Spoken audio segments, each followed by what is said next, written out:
Advokat Åge Kramp är på väg att överlämna en stämningsansökan mot den danska polisen.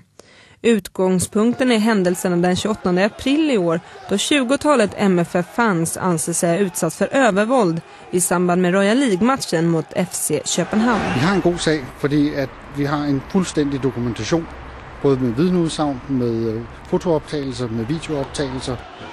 Bilderna är privata upptagningar från svenska fotbollsfans, men advokaten har också gått igenom material från arenans övervakningskameror.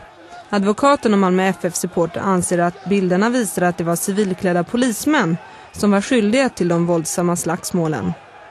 Politiet har efter min opfattelse klart brugt politistav i nogle situationer, hvor at de ikke måtte bruge det. Jag försöker ta mig upp så får jag ett slag i huvudet av en batong och det svartnar.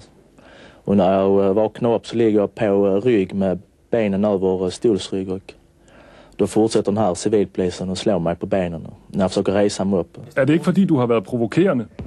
Alltså, jag har inte gjort någonting som jag kan anse att det som de gjorde mot mig ska vara rätt överhuvudtaget. Efter matchen hävdade polisen att de varit tvungna att gripa in eftersom det utbrutit interna slagsmål på åskådarplats. Jag kan godt forstå att en missförståelse kan ske, fordi på afstand kan det vara svært at se forskel mellem betjentene, som faktisk er mere hooliganklædt end de almindelige tilskuere, og derfor kunne det se ud som om, at der var et slagsmål på afstand, men det var der ikke. Og det er du skråsikker på? Det er jeg skråsikker på.